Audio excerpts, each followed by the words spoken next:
अनुपमा का एक वाक्य में से भारत के जैन संघ को ऐतिहासिक स्थापत्य देलवाड़ा का मंदिर प्राप्त हो गया। आबूर और अचलगढ़ में मंत्रीश्वर वस्तुपाल ने लोणिक वसई नाम का मंदिर बनाया, बैनमुन तैयार किया। और वो कैसे तैयार हुआ उसका रूट ये अनुपमा के एक वाक्य में। और क्या सद्बुद्धि हो सकती है, फिर से याद रखो, खुद क्या सोचे, खुद का सुख के लिए सोचे वो बुद्धि है, खुद के हित के लिए सोचे वो सद्बुद्धि। सुख और हित में डिफरेंस है। वर्तमान में जो मिलता है वो सुख है, और सुख छोड़कर जो मिलता है वो हित है। सुना मेरी बात, समझ में आया? वर्तमान में जो मिलता है वो सुख है, और सुख को छोड़कर जो मिलता है वो हित है। और सुख को छोड़कर जो मिलता है, वर्तमान में मिल गया, हमको मिल गया वो सुख, धन मिल गया, परिवार मिल गया, संबंध मिल गए, वो सब सुख है। लेकिन इसको छोड़ दो और मेरे साथ आ जाओ, वो हित है। इसलिए एक बार समझ के रखो, मिलता है वो सुख है, छोड़कर मिलता है वो हित है। सुख को छोड़कर जो मिल जाता है उसका नाम हित है। आओ, हित की भूमिका छोड़कर मिल जाते हैं, और परित्याग किया और प्राप्त हो गया। हित की भूमिका, और शास्त्र में बताया है, बुद्धि का काम सुखी बनने का है, सद्बुद्धि का काम हित को ढूंढने का है। कहां मेरा हित होगा, कहां मेरा हित होगा? हाँ, जिसमें परलोक सलामत हो जाए, मृत्यु समाधि का मिल जाए, परलोक सदगति का मिल जाए। और ये दो चीज इस संसार में सबसे बड़ी उपलब्धि है। हाँ, आप लोग बराबर ये बात को दिमाग में फिट कर दीजिए। दुनिया में सब चीजों के साथ कॉम्प्रोमाइज कर सकते हैं, लेकिन समाधि के साथ नहीं कर सकते। कुछ भी चीज घुमा सकते हैं, लेकिन सदगति को नहीं घुमा सकते। सदगति प्राप्त करने के लिए जो भी घुमाना पड़े हम घुमाने के लिए तैयार हैं, छोड़ना पड़े छोड़ देने के लिए तैयार हैं, यदि हमको सदगति प्राप्त होती हो तो। बहुत बड़ी चीज है, आपको अंदाज नहीं है सदगति मीन्स क्या। और वो सदगति की प्राप्ति मिल जाए, इंसान बनना आसान है, सदगति प्राप्त करना कठिन है। महाविदेह क्षेत्र मिल जाना आसान है, लेकिन सदगति मिलना कठिन है। हाँ, मिल जाते हैं, महाविदेह में भी लुटेरू है, अपने जैसा ही है, भरत क्षेत्र जैसा महाविदेह क्षेत्र है। हाँ, इसलिए ऐसा मत समझना महाविदेह क्षेत्र में चले गए इसलिए डिप्लोमेटिक पासपोर्ट मिल गया। हाँ, उधर से हमारा सीधा डायरेक्ट फ्लाइट मोक्ष का ही हो जाएगा, भूल गए। आपको बताना हो तो मैं बोल दूं तत्व ज्ञान की बात। इधर से मरने के बाद ज्यादा से ज्यादा पापी मरकर ज्यादा से ज्यादा तीसरी नरक से चौथी नरक में नहीं जा सकता। हाँ, इधर से तीसरी नरक से बात क्लोज है, आप नहीं जा सकते हो। लेकिन महाराज साहब, दाऊद इब्राहिम, ओस्मान बिन लादेन, तीसरी नारक, इनसे नीचे नहीं। मैंने इस काल में, इस क्षेत्र में तीसरी नारक से ज्यादा पाप करने की क्षमता अपने पास नहीं है, नहीं कर सकते हैं। ज्यादा से ज्यादा खूंखार पापी हो, खूंखार पापी 200, 500, 1000, 5000 लोगों का खून कर डाला पूरे जम्बूद्वीप से। भरत क्षेत्र की बात मैं बता रहा, जम्बूद्वीप में महाविदेह आ गया। और इसलिए मैं बता रहा हूं कि भरत क्षेत्र जो है, उस भरत क्षेत्र पंचम काल, और पंचम काल में ज्यादा से ज्यादा पाप करेगा। भयानक पाप। 100-500 बलात्कार कर लिया हो, 5000 खून कर लिया हो, चोरी चपाटी कर दिया हो, राष्ट्रद्रोह कर दिया हो, भयंकर अत्याचार किया हो, फिर भी उसका टोटल रिजल्ट क्या? तीसरी नारक। इनसे नीचे नहीं जा सकते। और आगे सुनो, महाविद क्षेत्र में भगवान सिकंदर हाजिर है, फिर भी उधर 7वीं नारक खुली है। भगवान सिकंदर 7वीं नारक को रोक नहीं सकते हैं, और इधर भगवान के अलावा का, भगवान की शून्यता का एक काल है, लेकिन तीसरी से ज्यादा नहीं जा सकते।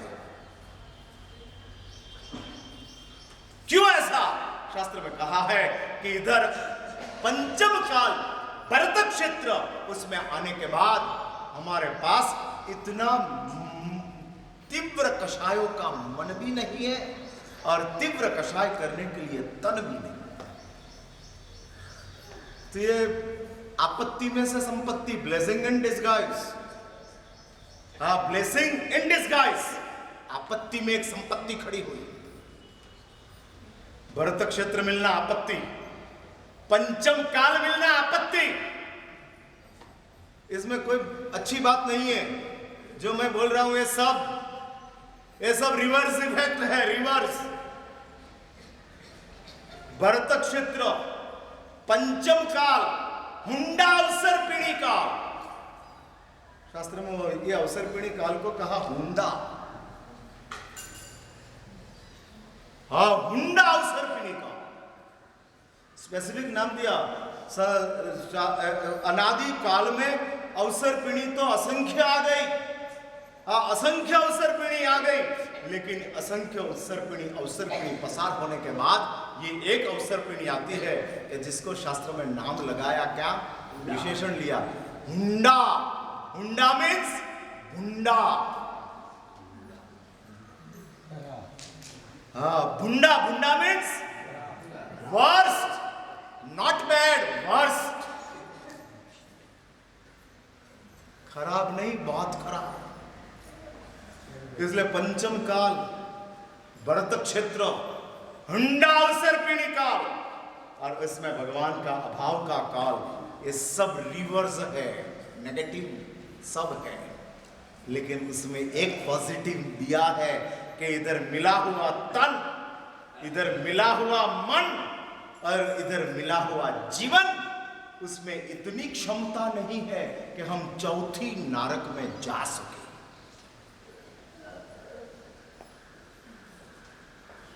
सुनते हो मेरी बात?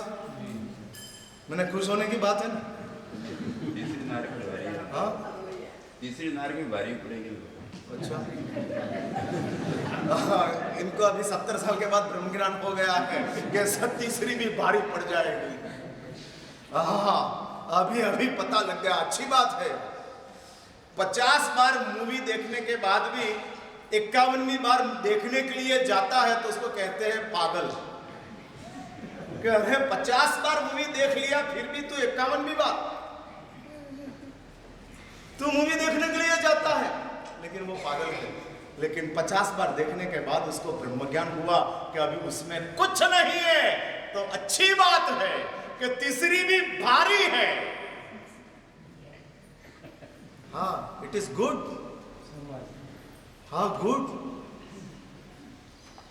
दुनिया में ऐसा होता है ना कि मार खाने के बाद भी पता लगता है कि मैंने गुनाह किया था इसलिए मार पड़ा, तो समझ में आता है कि मार खाने का कुछ कारण था।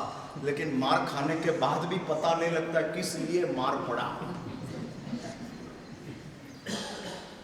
वो तो बेचारा मार खाते ही जाता है, खाते ही जाता है। इसलिए मैं ये कहूंगा कि आपको इतना पता लग गया कि महाराज साहब कुछ भी हो, तीसरी भी कोई कम नहीं है।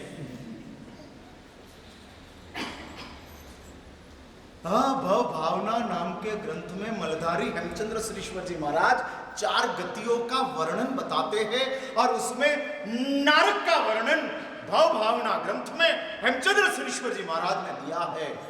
हम हिल जाए, रोंगटा खड़ा हो जाए। ये नारक, ये त्रास, इतनी पीड़ा,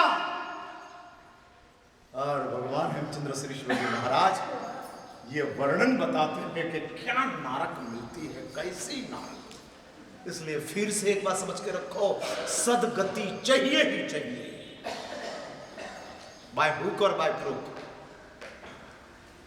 कुछ भी देना पड़े दे देना है, लेकिन सदगति चाहिए। हाँ, सदगति प्राप्त करनी। फिर से एक बात याद रखो, मैंने कहा फिर से कहता हूं, इंसान बनना आसान है, सदगति प्राप्त करना कठिन है।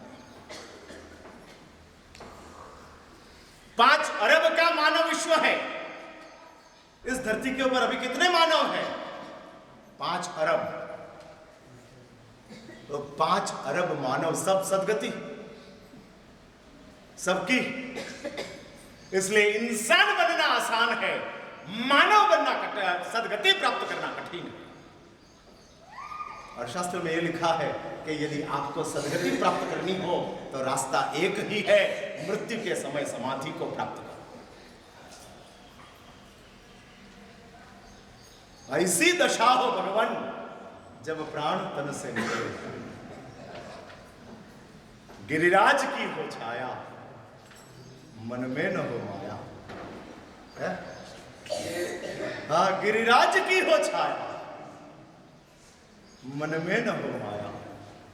फिर कहते हैं गुरुराज भी निकट हो, जब प्राण तन से निकले। अनशन को सिद्ध बट हो, प्रभु आदिदेव भी घट हो, जब